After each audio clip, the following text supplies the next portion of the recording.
Tonga soa indray eto anatin'ny olom-pirenena ao fandaharana vokarin'ny CENI, iresahana amintsika olom-pirenena, hampitana vaovao sy hitondrana fanabeazana manodidina ny fifidianana. Finaritra tompo-palahy sy tompoko vavy, manasanao hiaraka aminay hatramin'ny farany ato anatin'izao fandaharana izao. Ny andininy fadimy ao amin'ny lalam-pandrenana malagasy dia milaza hoe ny vahoaka izay poirany fahefana rehetra no maso mandidy ka mampiasa izany amin'ny alalan'ny soloteny anilany amin'ny alalan'ny fifidianana, andraisany rehetra anjara mivantana na tsy mivantana na koa amin'ny alalan'ny fitsapakevim-bahoaka. Mazava tsara ny tian'izany andinin-dalàna izany ampitaina dia mikasika ny fahefana omena ny olom-pirenena tsirairay hifidy araka izao fanampanazavana omeny mpikambana amin'ny fiarahamonim-pirenena izao. Tadidio fa ny fifidianana dia fifamindram-pahefana eo amin'ny olom-pirenena izay mahafeno fepetra hifidy makany amin'ireo kandida izay maharesy lahatra azy.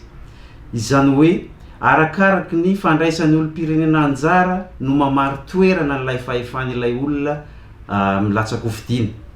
Noho izany entanina ny olom-pirenena rehetra, entanina ireo rafim-panjakana rehetra, entanina ireo rafim-piarahamonina rehetra, entanina ireo rafim-pivavahana rehetra, entanina ireo rafitra izay mamory olona sy miara-miasa amin'olona rehetra, anao fampitana ny tananarana ao anaty lisitra izay fanombohana azy.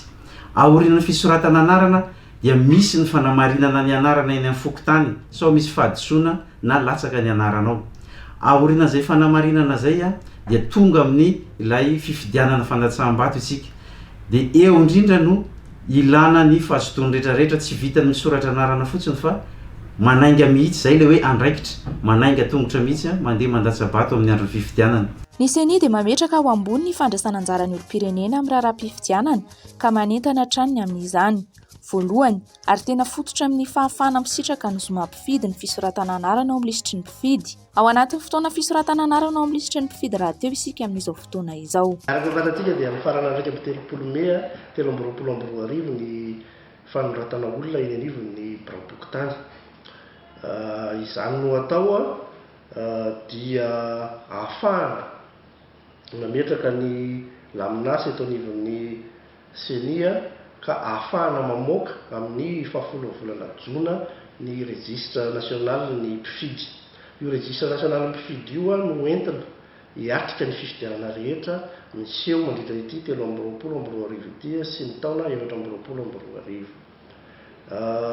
Asan'ny CENI izy io fa koa tsy asan'ny CENI irery nefa. Izany hoe ny fampidirana olona ao anatin'ny lisitra ny mpifidy izay nisy isa-taona tao anatin'ny 10 taona dia najanona tamin'ity taona ity fa nosoloana fanavaozana tanteraka ny lisitra ny mpifidy. Ny tanjona moa dia tsotra ihany no hoe fampidirana ny faran'izay tratra ny isan'ny mpifidy ao anatin'io registre mpifidianana io. Marihana nefa fa tsy antery ny fidirana ao anatin'ny lisitra ny mpifidy. Raha mandà zany ny olom-pirenena tsy hiditra dia azony tanteraka izany.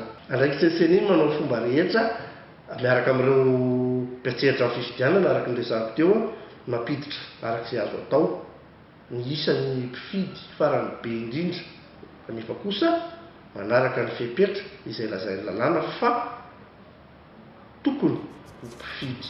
Tokana ny tanjon'ny CENI amin'ny fanavaozana tanteraka ny lisitry ny mpifidy dia ny ahazoana lisitra sy rejistra-pifidianana azo antoka, marina ary feno ampiasaina amin'ireo fifidianana ny taona 2023 sy 2024. Rehefa marina sy feno ny lisitry ny mpifidy dia afaka hitondra voka-pifidianana marina sy ekeny rehetra ihany koa izany.